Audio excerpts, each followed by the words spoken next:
तो इन्होंने वाणी तो बहुत अच्छी गाई है, राधा स्वामी दयाल की वाणी है और उसमें बेनती है ये। जैसे आप तो यहाँ बेनती करते हो, करूँ बेनती दो कर जोरी, अरज सुनो राज स्वामी मोरी। सतपुरुष तुम सतगुरु दाता, सब जीवन के पिता और माता, दया धार अपना कर लीजिए, काल जाल से न्यारा कीजिए। सतयुग त्रेता द्वापर बीता, काहू न जानी शब्द की रीता। कलयुग में स्वामी दया विचारी, प्रगट करके शब्द पुकारी। तीन छोड़ चौथा पद्दी न, सत नाम सतगुरु का चिन्ह। जगमग जोत होत उजियारा, गिगन सोत पर चंद्र निहारा। शीत सिंहासन छत्र विराजे, अनहद शब्द गैब धुन गाजे। क्षर अक्षर नी अक्षर पारा, बिनती करे जहाँ दास तुम्हारा। लोक अलोक पाऊँ सुख धामा, चरण शरण दीजो विश्राम। ये बेनती है। ये बेनती सेवक शिष्य या जो भी जीव हैं वो अपने इष्ट से, मालिक से, परमात्मा से फरियाद करते हैं। उर्दू में इस लफ्ज़ को फरियाद कहते हैं, हम बेनती कहते हैं, प्रार्थना कह देते हैं, याचना कह देते हैं। याचक, भिक्षुक, सेवक, प्रार्थी ये पर्यायवाची हैं। लगभग शब्द थोड़ा बहुत अंतर है। शिष्य अपने स्वामी से प्रार्थना करता है। शिष्य का मतलब होता है जिसने सर्वस्व अपने स्वामी को सौंप दिया। जैसे हम भी संत मत में मानते नहीं हैं, लेकिन नियम के मुताबिक अगर देखा जाए तो शिष्य भी अपने आप को सर्वस्व अपने इष्ट को, गुरु को सौंप देता है।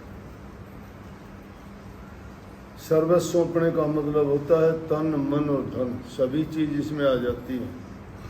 तन आ गया तो सब कुछ गया, मन आ गया तो सब कुछ आ गया, धन आ गया तो सब कुछ गया। जब ये तीनों चीज अर्पण कर दी, मन दिया जिन सब दिया, और मन के लार शरीर, अब देने को क्या रहा, कह गए संत कबीर। कि जिसने मन दे दिया तो मन तो शरीर में रहता है, शरीर भी दिया गया, और मन और शरीर दिया गया तो अब देने को बाकी कुछ रहा ही नहीं, सब कुछ सौंप दिया। तो जब सब कुछ सौंप दिया और उसके बाद हमारी कोई ज़रूरत रह जाती है या किसी प्रकार की हमें पीड़ा होती है या हमारी कोई चाह होती है, तो हम क्या करते हैं, उसके लिए अर्ज और पुकार करते हैं। लेकिन अगर सही मायने में पूछना चाहते हो तो शिष्य को पुकार करनी भी नहीं चाहिए। जैसे गीत गाते हो ना, कहते हो खोटे तेरे, सच्चे तेरे, झूठे तेरे, मंदे तेरे, हैं सियाणे तेरे, पागल तेरे। जब सब कुछ उसके हैं तो फिर याचना कैसी? फिर तो उससे भरोसा रखो कि तेरा भाना प्यारा लागे, जो तेरी मर्जी, जो तेरी रज़ा, जो तेरी मौज स्वामी जिस हाल में रखे मैं उसी में खुश। जब हमारे बस में कुछ नहीं है और अपनी मर्जी से परमात्मा को या गुरु को या इष्ट को चलाना चाहते हैं तो कैसे संभव होगा? वो हमारी मर्जी से नहीं चलेगा, हम उनकी मर्जी में चलो। हम उनकी मर्जी में, रजा में चलेंगे जब हमें खुशी मिलेगी। फिर भी क्योंकि इंसान इस माया और काल के देश में रहता है तो एक पुकार करता है, सोचता है। ये हमारी सोच मंदबुद्धि है कि हम सोचते हैं कि शायद उस मालिक को पता नहीं है, लेकिन पता नहीं, पत्ता भी उसकी रजा के बिना हिलता नहीं। जो कुछ होता है उसकी रजा से होता है, उसकी रजा के बिना पत्ता भी नहीं हिलता। लेकिन फिर भी इस वाणी में भी इस बहन ने जो गाया, करत हूँ पुकार या करता हूँ गुहार, और कहता है कि हे स्वामी, तू सब कुछ करने वाला है, मैं इस काल के जाल में, इस समुद्र के भंवर में, इस माया के प्रपंच में, इसके छोड़े हुए फंदों में फंस रहा हूँ। ये जगह जगह पर इसने ऐसे फंदे लगाए हैं, कहीं काम के, कहीं क्रोध के, कहीं लोभ के, कहीं मोह के, कहीं अहंकार के। उन फंदों में मैं फंस जाता हूँ। तो आपसे गुहार है मेरी, आप समर्थ दाता हो, सब कुछ करने वाले हो, आप ही मुझे इनसे निकालने और बचाने वाले हो। इसलिए मेरी प्रार्थना है आपसे, सुबह और शाम में सच्चे मन से आपसे ये प्रार्थना करता हूँ, करती हूँ। मैं अज्ञानी हूँ, बार बार जो है उन्हीं कर्मों में, उन्हीं लालच की बातों में, उन्हीं स्वार्थ में बार बार गिरता हूँ। लेकिन जब तक आप सहायता नहीं करोगे, आप नहीं संभालोगे, तो मैं नहीं बच पाऊँगा। ये एक शिष्य की याचना है। गुरु की रजा में रह के गुरु ने जो निर्देश दिए उसके अनुसार हम अगर सच्चे मन से उनकी आज्ञा का पालन करते रहें, जैसा भी हालात गुजरता है, तो ये ना सोचो कि अगर आफत की घड़ी आई है तो आफत जाएगी नहीं। आफत आई है, चली जाएगी, लेकिन भला वक्त है वो भी ज़्यादा दिन रुकने वाला नहीं है। इसलिए बुरा वक्त हो जब इंसान को प्रभु से याचना करनी चाहिए, धैर्य रख के शांति रखनी चाहिए मन में। और अच्छा टाइम हो तो आदमी को शुक्र करना चाहिए, मालिक का तूने अच्छे दिन दिए, मालिक आपकी बड़ी कृपा है। तो कभी भी अच्छा समय हो अहंकार में ना हो, बुरे समय हो तो कभी भी अपना संयम ना खो। जिसने दुख दिया है वो सुख भी देगा। इंतज़ार करोगे भला होगा।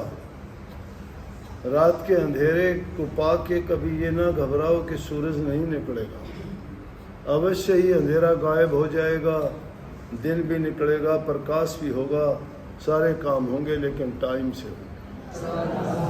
हमारी जल्दबाजी, हमारी बुद्धि, हमारी चतुराई काम नहीं करेगी, लाख कोशिश करें। हाँ, ये है कि उसमें संयम रखते हुए अच्छे काम करें, बुराई से बचें। अगर उस टाइम में हमने अपना दिमागी संतुलन खो दिया या रास्ते से भटक गए, तो फिर रास्ते पे आना बड़ा कठिन हो जाएगा। ये मनुष्य चोला बार बार नहीं मिलता, इसलिए धैर्य रखो। लेकिन इंसान की बुद्धि ऐसी मलिन है कि जब समय आता है तो ये भूल जाता है, पर्दे पड़ जाते हैं बुद्धि पर, समझ में। इसीलिए जब गुरु को हमने सारी चीज़ें अर्पण कर दी हैं, तो फिर हमें सोचना चाहिए, जब कोई वक्त आता है तो कोई भी काम करते बार बार गाते हैं ना कि सतगुरु के दरबार में जाइए बार, भूली वस्तु लखा दे सतगुरु है दाता। कि वो भूली वस्तु के बार बार तुम्हें याद दिलाते हैं, भाई बचना बुरे कर्मों से, सेवा करना और परहित और भलाई करना, इनको ना भूलना। बार बार जब याद दिलाते हैं तो बचते रहोगे। इसीलिए कही कि भूली वस्तु को लखा देते हैं। जब गुरु हमें याद दिलाते रहते हैं और हमें वो याद ताज़ा बनी रहती है, तो भटकने का खतरा नहीं रहता। नहीं तो अगर कुछ दिन का टाइम हो जाता है, लंबा समय, तो हम गुरु के उपदेश को, शिक्षा को भी भूल जाते हैं। पानी फिर जाता है बुद्धि पर, क्योंकि जिन लोगों के बीच में रहते हैं वो लोग माया के लोभी हैं और काल के देश में वो उनके मुताबिक काम करते हैं। वो लालच और स्वार्थ से बंधे हैं।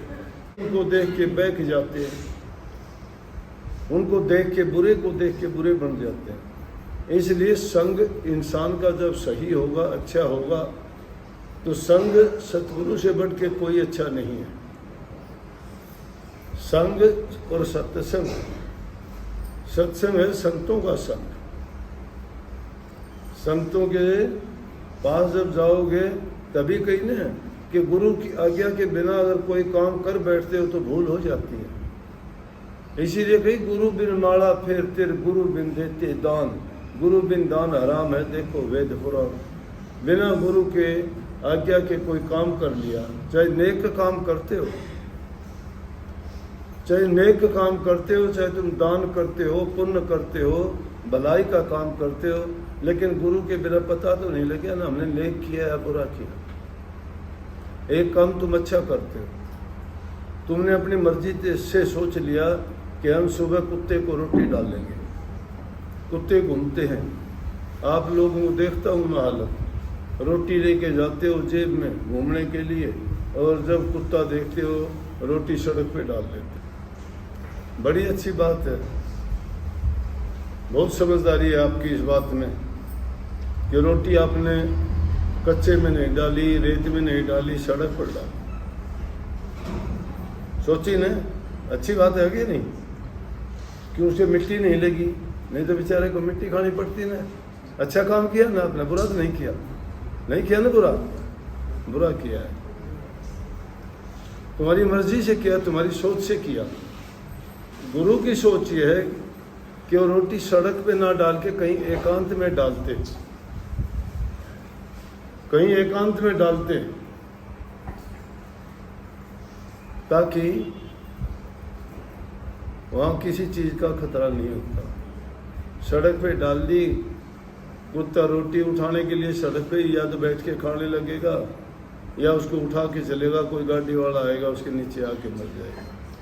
तो तुम्हारी रोटी कुत्ते को डालने का पुण्य होया कि पाप हुआ? क्या हुआ? तुमने पाप करने के लिए तो नहीं डाली थी ना, नहीं ना, लेकिन क्या हो गया? पाप किसको लगेगा? जिसने रोटी डाली। ये है, ये गुरु बिना समझी का काम कर दिया हमने। या तुम चोगा डालते हो जानवरों को, पक्षियों को, जाके तुमने छात पे डाल दिया, बहुत कबूतर आ गए, बिल्ली आई एक और उसने एक कबूतर को मार लिया।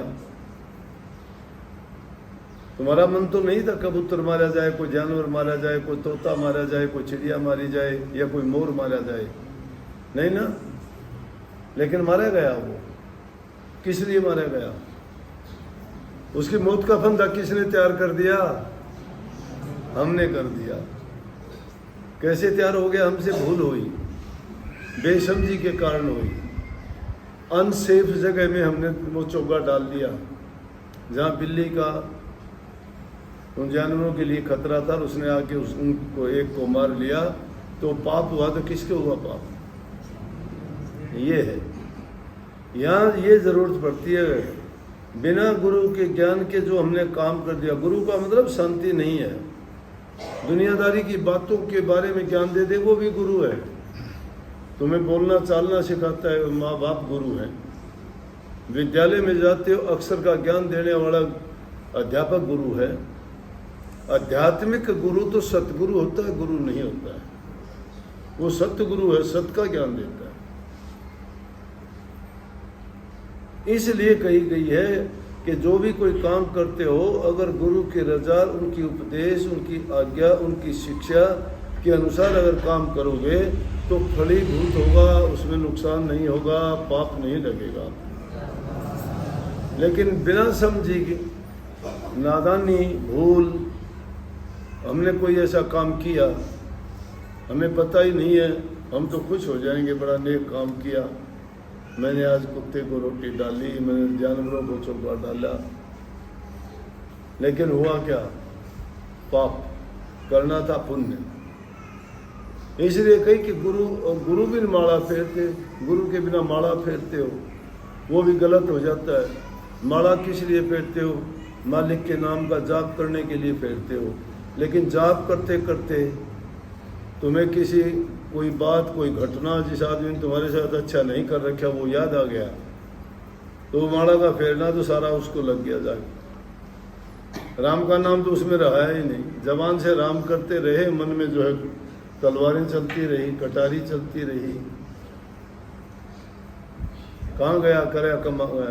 जो नाम लिया भी तो किस चीज़ को लिया हो, जब तक मन की भावना शुद्ध करके, मन को पवित्र करके नाम का जाप नहीं किया जाता।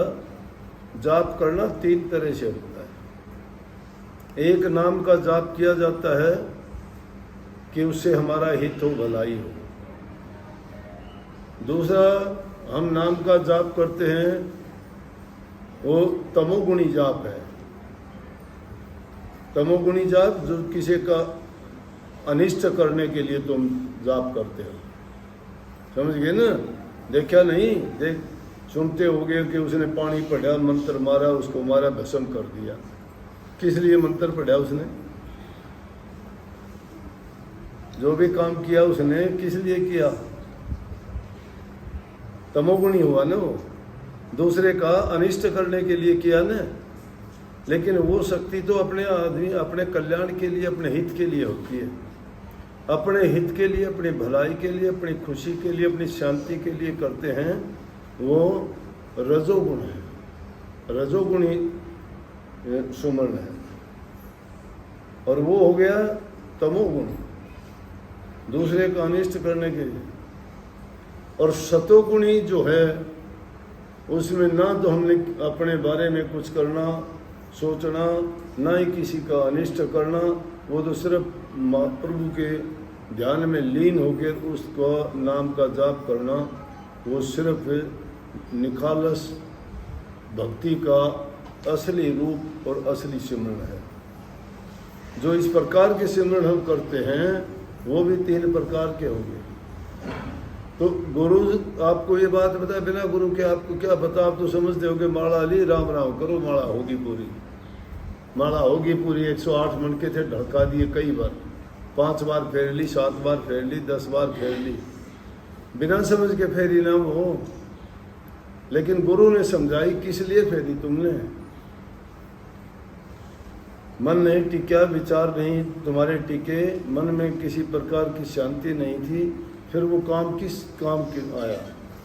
इसलिए भाई ये कही है कि, और गुरु के बिना अगर दान देते हो कोई किसी को, दान तुमने दे दिया, मान लिया तुमने किसी को दे दिए, ले भाई 100 रुपये, आदमी है वो बुरा विचार का, वो जाके और किसी कसाई से मुर्गा लेके या उससे अंडे लेके वो उसको खाएगा।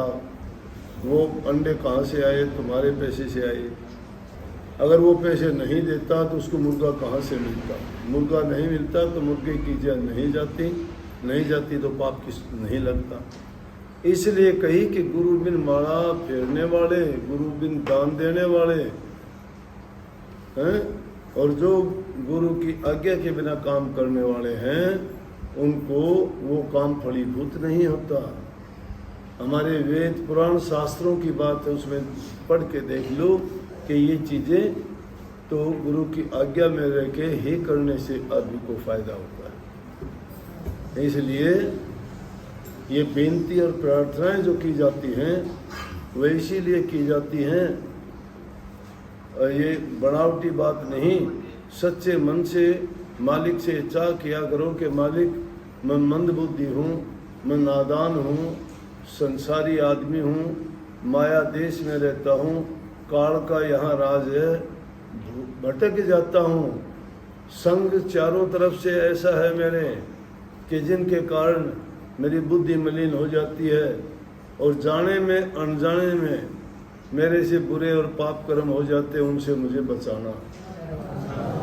बुरे कर्म करने से मुझे बचाना, सही रास्ते पे लगाना, और अपने चरणों में ठिकाना देके मेरा कल्याण करना, ताकि मेरा जीवन सफल हो। और आपकी कृपा से ही ऐसा हो सकता है। ये प्रार्थना ये राधा